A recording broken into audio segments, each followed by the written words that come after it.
So I heard that Gen Zers said that if you have a side part, you're considered old.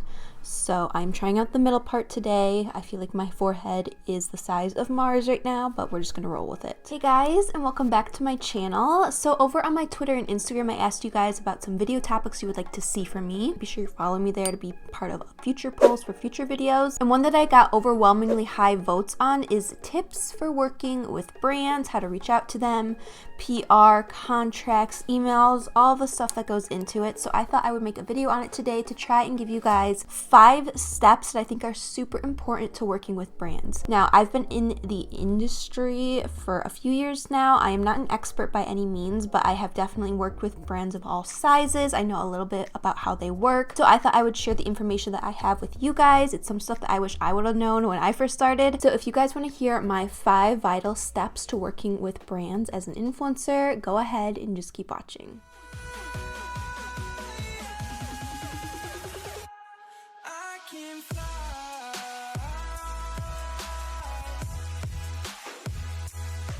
Alright, so just jumping in, I do have some notes on my phone, so if you see me looking down, that's what I'm referring to, but we're just going to go ahead and get into step 1, which is know what the brand is looking for. Before reaching out, you want to be sure the brand will consider you, right? All brands have aesthetics, and it's so important to be observant of that. Some brands are super editorial, some are more soft glam, some are full-on body paint and everything goes. You need to take a look at what the brand is posting, because that's probably what they're looking for in terms of reposts and for working together, sending PR, all stuff like that. I'm not saying you have to put yourself into a box, but if you are super determined to get the attention of a certain brand, you may have to morph yourself a little bit into what their aesthetic may be. Some ways you can get their attention is maybe look at the types of photos that they're posting. Are they posting super close-up eye pics? Are they posting outfit pictures? What type of content are they posting, and what can you do to replicate that in your own way to get the brand's attention? That's what's super important. Don't directly copy, but try to do it in your own way, in your own style, to stand out to that brand. You're not only fitting their aesthetic, but also showing that you can make it your own and stand out. Always be sure that you're tagging brands in your posts on the picture itself and in the caption, so you are taking full advantage of getting their attention.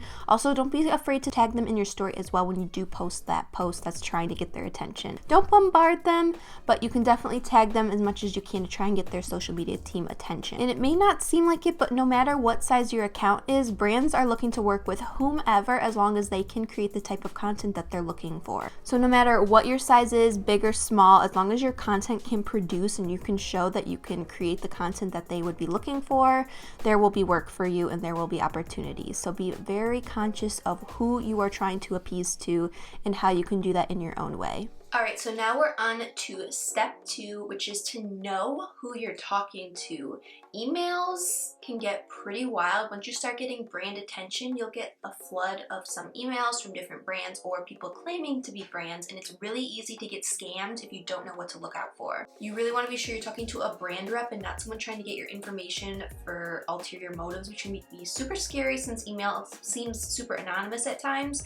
So you really want to follow these careful steps to be sure you know who the heck you're talking to and who you're giving your address to receive product. First thing you can do to check this email address to be sure it's legit is to expand the email address so you can see the full address. It'll be blank at blank. Most commonly brand email addresses, so say the brand we're talking about is at Blue Cosmetics. They're at Blue Cosmetics on Instagram. They're a super popular brand, whatever.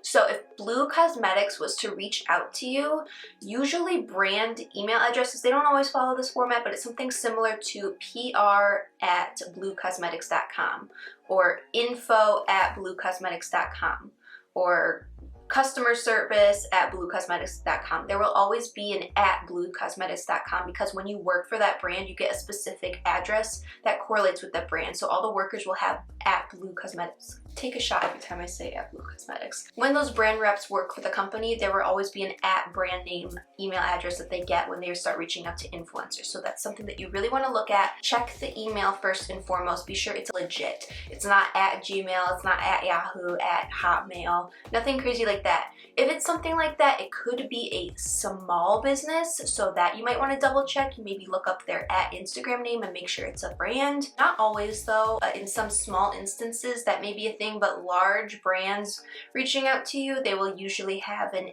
@brand name email address. So I hope that made sense. People know how to make emails so convincing nowadays, so you just want to be super careful. Second step, what you can do is kind of scope around the email address, see if there's a name on it, if it's signed by someone, if in the email address it was sent from, if there's a name in it. You can kind of figure out who's sending you the email address, usually a first and last name. You can go ahead and look that up on LinkedIn, and it should take you to a profile of someone that does work at that brand, so you can verify that it's a real person and not someone made up. If I get an email from someone that's from a so-called brand, I look up who they are on LinkedIn, and usually it'll say they work for so-and-so brand. Okay, it's legit. Or so you think. You know, some scammers get smart and they will take the identity of someone who is working at the brand address. So to get ahead of that, if you're still super concerned and unsure, the email address is iffy, you don't know what the person's name is that's emailing you, you're just really unsure and you want to verify it, you can always DM on Instagram the brand. There's usually a social media person that takes care of their Instagram. So if they know that they've reached out to influencers or haven't reached out to influencers, you can reach out to them in DM and say, hey, I received an email from you guys. Can you confirm if this is legit or not? And they can give you an answer there. So those are some really important ways that you could verify that the email that you're getting conversing with a so-called brand or not is legit or not, because you don't want to be giving out your address, all your information to random people on the internet. So you really want to verify that that email address is legit and you're actually speaking to a brand rep and building a relationship with a brand and not someone trying to scam you for your information, okay? All right, so step 3, pitch yourself. I didn't know about this until very late in my career, and I wish that more people would talk about it, but you can actually pitch yourself to brands for PR and work opportunities. You can put yourself out there and let them know that you're interested instead of them coming to reach out to you. I know sometimes it can feel like your email is dry, you're not having any really good conversations, you wish that more people would reach out to you. Sometimes it takes you taking the first step to bring those opportunities in the door. So let me first start by just including this really quick. There is a big difference between PR and work opportunities. They are not the same thing. PR, by definition, for short, it stands for press release. You don't have to pay for it, you don't have to pay shipping, you don't have to pay a cent for PR. Companies should just ask for your address and they will send it to you when a new product drops if they want you to share something, but by no means are you obligated to share PR. No matter how much a brand wants to threaten you into sharing something that they sent you for free, PR is something a brand will send you on their own dime for a chance that you may share it, you may use it in a look and promote it. You're not guaranteeing the brand that you will share it, but they're sending it out to you for a chance that you will. No guarantees with PR. It's a really nice thing for brands to do, but at the end of the day, it is business and you're not obligated to share PR. Work is completely different. Usually you should have some sort of contract in place. There should be payment in place. By no means, I feel like it's super important to say you shouldn't work in exchange for product. That's up to you if that's something you feel comfortable with, but personally for me, I feel like everyone's time is valuable, everyone's skill is valuable, and you should really value yourself higher than whatever lipstick they want to send you. It's very nice they want to offer product for you, but that should come with payment for your time for the creation. Okay, just wanted to throw that in there. Big difference between PR and work opportunities. So you can pitch yourself to brands through emails. If you have a brand's contact already, you already have one foot in the door and you're ready to go. But sometimes you have to search a little bit to get into contact with the brand, and let me tell you how you can do that. So first thing you want to do is go to the brand's website. Usually there's a contact us page, there's an FAQ, there's something. Search around the website and try to find a PR address. If you can't find a PR address, sometimes you can find a customer service address that you can send the email to, and they will forward it to the correct PR person. But usually when you go to a brand's website, you can either find a PR address that you can contact for business opportunities, PR, stuff like that, or they will have an on-site form that you can fill out. Sometimes I feel like these things that you fill out kind of go into the void, so I really prefer, instead of doing that, reaching out to whatever email they have available on the site, whether it be a contact us customer service email or whatever, because they will forward that to the correct person and it's not just being sent into the void. I don't know, I just feel like those question box things don't always work, but hey, fill it out too.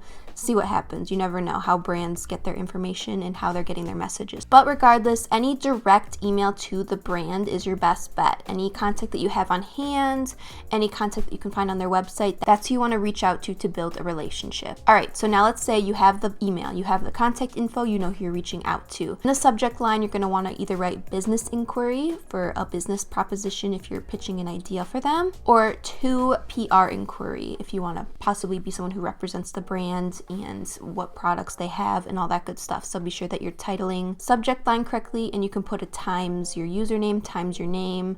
I'll put it up on the screen here, kind of what you can title it in the subject. So what you're going to want to do is write out a super short and sweet message. I cannot stress this enough, especially if it's a large brand. They get so many emails throughout the day. They're super busy. They don't have time to read a paragraph. You got to keep it very short and to the point and really grab their attention in that small email. You can introduce yourself, link your socials, pitch any ideas you have for working with them, pitch ideas you have for new products that they have. Try to keep it to the point, short and sweet. I cannot stress this enough. Lastly, your media kit and rate card are your tried and true for this process. These are two very important pieces that you're going to want when you're really serious about reaching out to brands for business opportunities. So what is a media kit? What do you need it for? What is it? Because again, I didn't learn about this a little bit later into my career, and it's something I really wish I would have had of ahead of time, because I feel like it makes you look a lot more professional and put together as an influencer. You're a small business, you know what you're doing, you know your stuff. And when brands have that on file, it makes you more likely to get reached out to for opportunities. So highly recommend making a media kit and rate card. I'll get into what those two are. So a media kit basically is a little short and sweet information. Again, short and sweet because brands don't have a lot of time. Information about you, your analytics, what type of account you are, maybe what some of your content looks like, what your demographic is, all of the analytical stuff that goes into social media. Basically just an about me with a bunch of numbers on it too. This you can probably send out for PR, but you're going to want to add the rate card too if you're reaching out for business opportunities that involve money being exchanged. A rate card, differently from a media kit, talks a little bit more about what services you can offer and what you charge for each service. So common services that brands may ask you for is an in-feed photo post, an in-feed video post, 3 story slides, 5 story slides. So think in your head, what would I charge for one of these? What would I charge for a bundle of these? You kind of have to put a price on your content creation, what you think is fair for what you're creating. Kind of just like a menu that makes it super easy for brands to know kind of the ballpark of what you charge for certain services. But these are 2 separate pieces that you really want to have. You can make them using Photoshop or a free online source called Canva, which allows you to create kind of Photoshop looking things for free. So I'll put some examples of what a media kit is up right here so you guys can kind of see, and then I'll put up some examples of what rate cards are. So they look very similar, but they have different information. Some people combine the two. I like to have them separate, but it's totally up to you. Use your discretion. You can find inspiration for what to put on your media kit. What kind of information do you need? How should you lay it out over on Pinterest? There's a ton of inspiration. I'll put some up on the screen here. This is where I go to when I want to update mine, when I want to make it look a little bit more fancy. I look at what Pinterest has. Pinterest is the answer for everything inspiration. All you have to do is search influencer media kit. You can even search it into Google and a bunch of them will pop up for inspiration. And I'm speaking from a beauty standpoint throughout this whole video. If you're someone who's in gaming, look up gaming influencer media kit. Or into fashion, look up fashion influencer media kit. You really want to find what kind of analytics you need to have for your specific account type. And same thing for rate card as well. So again, it just makes you look super professional and put together. When you have these 2 pieces of content, I really stress that it's so important to have them. And if you don't feel comfortable making it yourself, there's accounts on Fiverr that will do graphic design work for super low. If you know someone in your life who has a little bit of a creative side to them, maybe ask them if they can help you out with it. But honestly, on Canva, you can make something super simple and sweet and to the point for free. I can actually do a whole media kit rate card video if you guys are interested. I make all of mine myself on Photoshop, so if you guys would like more information on that, totally let me know, and I'm really open to do that for you guys. All right, so step 4, the question I get most often: how much do I charge? This is a question I think that we've all had throughout our influencer careers and lives. I know I definitely have. When I first started, I was like, what do I charge for that? It's so weird when you first start to put a price on like a photo of me wearing this lipstick, a video of me using this product. It's really weird at first. You'll kind of know like, okay, I charge this for this. I have a set rate of this for this. Like you'll kind of learn it along the way. It's not something you know right up front. There's not a set price for things because every influencer is different. Every style of influencer is different. Everyone's analytics are different, their following is different, their engagement, there's so much that goes into it. So there's not a set rate for everyone that we can all go off of. You know, there's different charts and things that people try and use to figure it out, but it is so variable by account, so it's really difficult to pinpoint it. But I can definitely give you some advice of where to start, so you have a starting point of where to go off of and build from as you go. One that I really strongly, highly suggest all the time is Social Blue Book. This is a website you can go to. You can put in all of of your information for accounts that you'd like to work with brands off of to kind of figure out what your pricing should be.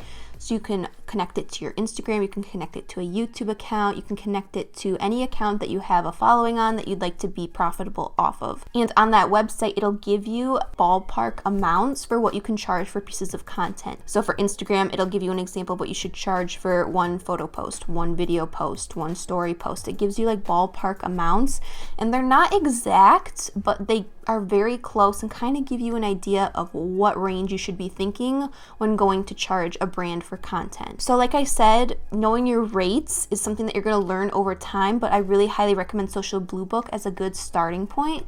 If you have any friends in the industry that you could ask about it with and talk about it with that you feel comfortable, money is kind of an awkward thing that some people don't want to talk about, but if you do have some close friends in the industry, I highly recommend maybe bringing it up in conversation and seeing what they say. I can't stress enough though, it's just something that you kind of learn over time. So I wish I had like an exact thing that I could give you guys to really show you what you should charge for stuff. It's all just so variable, and it's something you will learn. But when you are telling a brand your rate and you think, okay, I'm gonna charge them this amount in my head, go a little bit higher than what you're thinking so you have some bargaining room. I learned this from my friend Sandy. I'll put her at here. Basically, when a brand reaches out to you for a certain amount of content, say they want to do a in-feed photo post and an in-feed video post, you think in your head, okay, I'm gonna charge whatever amount in my head. Go a little bit above that, because brands like to negotiate. They like to feel like they're getting a deal. I mean, I get it. I like to get a deal too. So be sure that you have some bargaining room in there, so when they do bargain down, you're still getting a rate that you're still pretty satisfied with. Don't be afraid to negotiate with brands, because if they really truly want to work with you,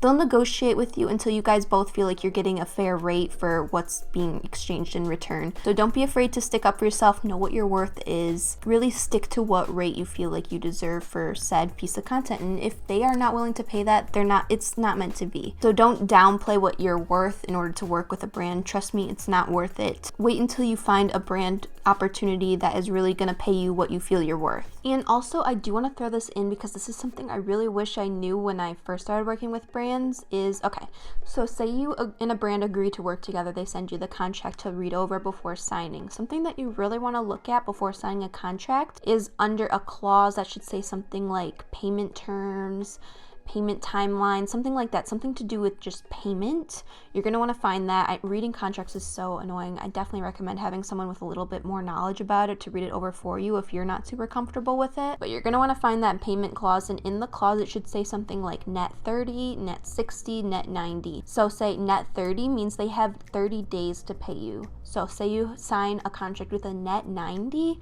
they don't have to pay you for 90 days or 3 months. So you really want to be sure you're signing contracts with net 30 if you can. If not, if the contract says something crazy like net 120, I've never seen that before, but even just like a net 90 is like 3 months is a long time to get paid for content. I feel like net 30 is kind of the standard. That's kind of what you want to look for when signing with a brand. Even like a net 15 is really good, but a net 30 is something that you really want to aim for is the month mark. That's pretty standard when working with brands. But if you want to get it to a net 30 and you're at like a net 60 or a net 90, I would really recommend negotiating with the brand to say, hey, like I see in the contract it says it's a net 60. Is there any way we can push this to a net 30? And a lot of times brands will change it, sometimes they won't, but it's always something you want to ask about and inquire about. Know what your payment timeline is so you're not sitting there after submitting content like, hello, where's my check? It's not coming for 3 months. So you're going to want to know ahead of time what your net is when you're signing that contract. All right, so the fifth and final step is negotiate. So we talked about this a little bit in the previous one, but we're going to go a little bit more into depth now. So at this point, they've given you an offer and you have the chance to accept it, decline it because it's something obnoxious, or you can bargain for something a little bit more, something a little different. So I'm going to go through those 3 answers that you could give a brand in response. All right, so to accept it is obviously the easiest reply to give to an email. You can just formally let the brand know that you would love to accept the offer and look forward to next steps in moving forward in the collaboration. So the second one is a little bit more difficult, and that is to decline, whether it be for the brand not wanting to pay you what you feel you're worth, whether they're offering you something something ridiculous like paying you in eyeshadow, because we all know good and well that these brand reps that are emailing us aren't being paid in lipsticks themselves, so it's kind of ridiculous for us to accept that. Like, they're getting paid for their job, why wouldn't we get paid for ours? That's kind of how I look at it. I think it's just kind of demeaning to expect that out of someone. If you want to accept that in exchange for content, you do you, but I just feel like everyone deserves to be paid monetarily. That's what our bills are paid in. So yeah, that's just my stance on that, and I think it's ridiculous that brands expect that out of people. Sometimes it's just really hard to not get offended by some of the offers that brands will send you, and a lot of times I just don't even honor them with a response because it's so ridiculous. But if there is a brand that you just simply don't want to move forward with but do want to keep a good rapport, the best way to decline is to say something like, thank you very much for your consideration. Although I would love to move forward with a partnership, I need to have my wages met in order for this to be a mutually beneficial collaboration. That's very important to include. I hope to work together in the future when the budget suits. Very short, simple, to the point. You let them know you would love to work with them, but it needs to be mutually beneficial and you need to be paid for your time. Very short and sweet, to the point. So that's something I highly recommend, saying something along those lines. So 3, you can negotiate. So say that they send you kind of a lowball offer, you're kind of expecting more. There's a way you can negotiate to get something a little bit more around your rate for what you would charge. So in some cases, brands will reach out saying, hey, we want to have you do a photo and a video, and they will not say a budget in the email, which sometimes can lead you to believe either they don't have one or they're not going to bring it up if you don't. So it's super important to always acknowledge that you have a charge for the content that they're asking for. So in this instance, you can say something along the lines of, hi, thanks for reaching out. I would love to work together. Please send along your budget for this scope of work. You can see my media kit and rate card attached below for reference. Thank you. Super short, to the point. You can link your media kit and rate card like I talked about earlier, super important to have on hand, which just gives them kind of like a background of who you are as an influencer, what you expect to be paid for certain content asks, all that stuff. Again, just makes you look super professional and like you know what you're talking about, you know you're worth more than what they're offering you. And you can adjust this, you know, if they did send you a lowball offer, you can adjust this message that I just told you by saying, you know, thank you so much for your offer, and follow with the other stuff I said. So, you know, you can kind of interchange the information as needed, but just keep it very formal, very polite, and especially if it's a brand that you want to keep on your good side. And, you know, maybe they'll reach out again when they have a better budget for working with you. You know, you're the face of your business. You're a small business after all. So I highly recommend just being very formal and polite about it, or just don't even honor it with a response if it's something super ridiculous. All right, guys, and those are my 5 vital steps for working with brands in the space. I really hope that this helped you guys out. If there's any piece of information that I've shared in this video that you want me to expand more on, or you feel like you have more questions, let me know down in the comments below. Maybe I can do a Q&A to expand more on these things, or do sub videos that kind of focus on categories more specifically. If you like this video and want to see more like it, don't forget to hit the like and subscribe. It helps me out so much, and hit that notification bell so you're notified next time I upload a new video. You can find all of my social medias in the description down below so you can see what I'm up to when I'm not here uploading. And that's all I have for you guys today. I'll see you guys in the next one. Bye, guys.